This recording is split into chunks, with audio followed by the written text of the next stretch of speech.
Welcome to A Year of War and Peace. I'm your host, Brian E. Denton.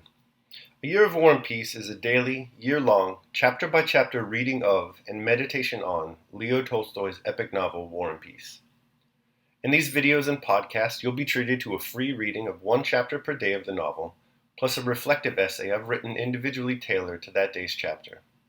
These readings are offered for free, though if you'd like to support me, you can do so in one of three ways. First, you could purchase my ebook, A Year of War and Peace. It features the entire novel, plus all of my reflective essays, and it's only $2.99 on Amazon.com.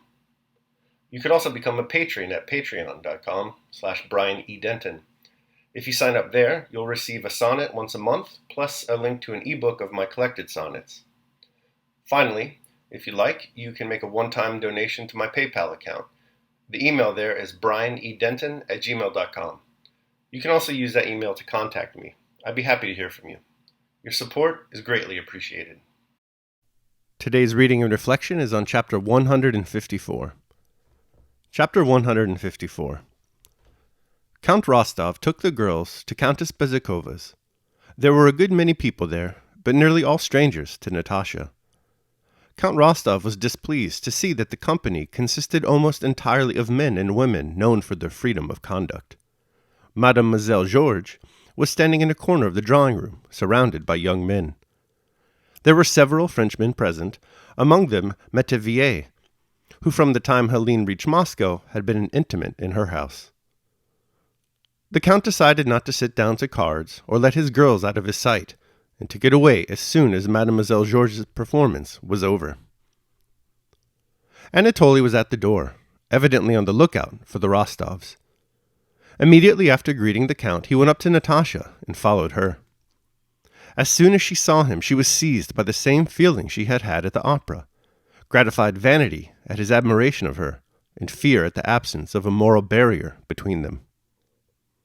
Helene welcomed Natasha delightedly, and was in loud admiration of her beauty and her dress.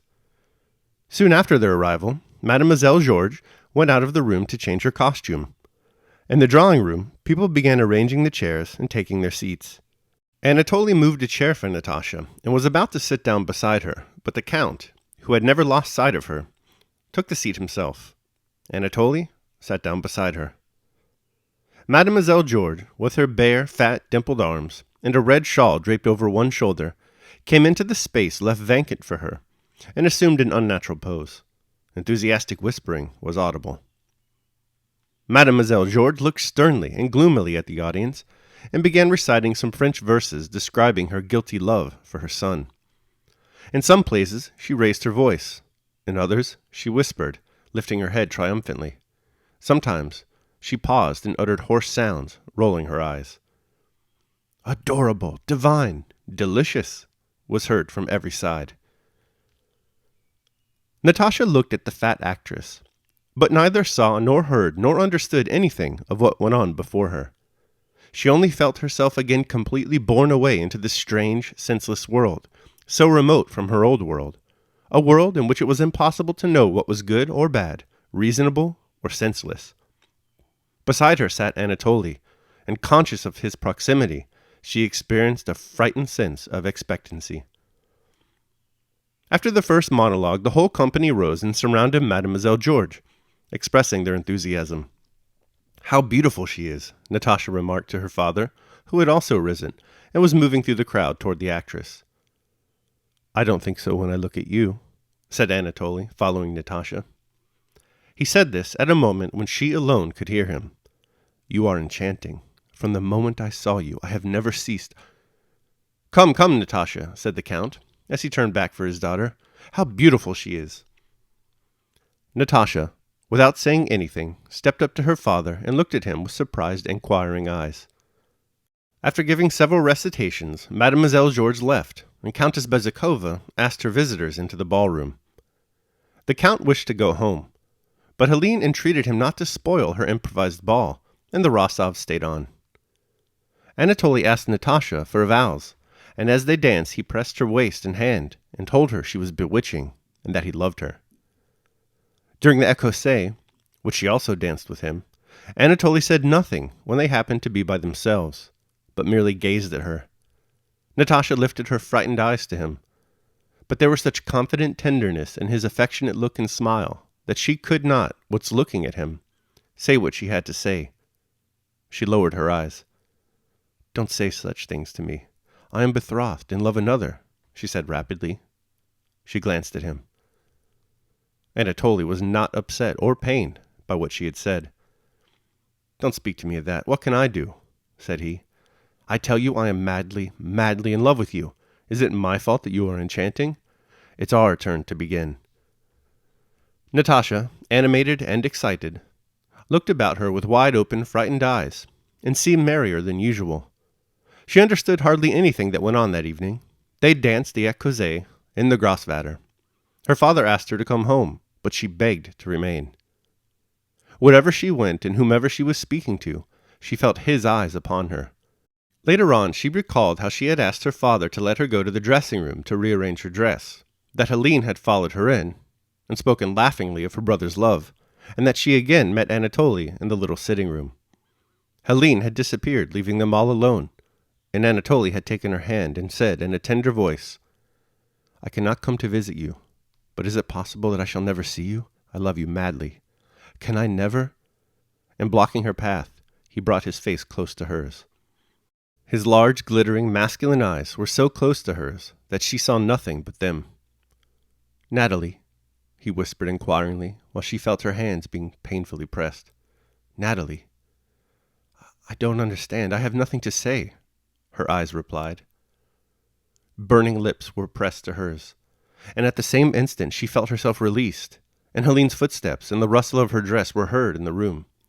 Natasha looked round at her, and then, red and trembling, threw a frightened look of inquiry at Anatoly, and moved towards the door. "One word, just one, for God's sake!" cried Anatoly. She paused. She so wanted a word from him that would explain to her what had happened, and to which she could find no answer. "Natalie, just one word, only one," he kept repeating, evidently not knowing what to say, and he repeated it till Helene came up to them. Helene returned with Natasha to the drawing room. The Rostovs went away without staying for supper. After reaching home, Natasha did not sleep all night. She was tormented by the insoluble question whether she loved Anatoly or Prince Andrew. She loved Prince Andrew. She remembered distinctly how deeply she loved him. But she also loved Anatoly. Of that, there was no doubt. Else how could all this have happened, thought she. If after that I could return his smile when saying goodbye, if I was able to let it come to that, it means that I loved him from the first. It means that he is kind, noble, and splendid, and I could not help loving him. What am I to do if I love him, and the other one too? She asked herself, unable to find an answer to these terrible questions.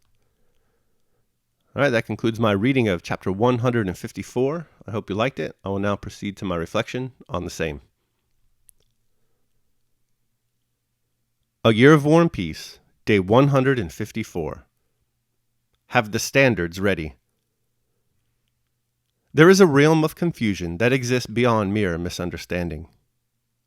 It is a befuddled state of mind where rational apprehension cannot even begin. Think Joseph K. in his indictment, or a toddler considering the tax code.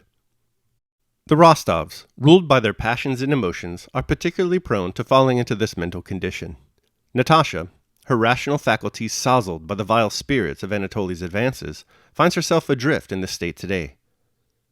She felt herself, writes Tolstoy of Natasha, again completely borne away into this strange, senseless world, so remote from her own world, a world in which it was impossible to know what was good or bad, reasonable or senseless. On 2 additional occasions, for a total of 3 times within the space of 3 short pages, she is described as failing to understand the situation. At one point, after Anatoly has declared his love for her and begs of her a response, she can only tell him, "I don't understand. I have nothing to say." Lucky for Natasha, the old count is with her, and uncharacteristically, he's actually quite sensible. He recognizes at once that the party he has taken her to is filled with libertines. He understands that he must shepherd his daughter intelligently. For the most part, he does. He slips up once, however, and this allows Anatoly to get Natasha alone with him, where he offers her heart some sweet words and her lips a mischievous kiss. We can't really blame Count Rostov here. He can only be held responsible for Natasha's actions up to a point. In the end, Natasha is responsible for Natasha. It's up to her how she behaves. We don't want her to be an ascetic. It's good and beneficial to partake in society, but not all in society are so virtuous. We must be on guard against the Anatoles of the world. To do so, it's best to equip ourselves with regular reference to and practice of our philosophy. Daily meditation. Thus are things judged and weighed when we have the standards ready. This is the task of philosophy, to examine and establish the standards, and to make use of them when they are known is the business of a wise and good man. Epictetus, The Discourses. All right, so that concludes my reading of and reflection on chapter 154. I hope you enjoyed it. Thanks so much for listening.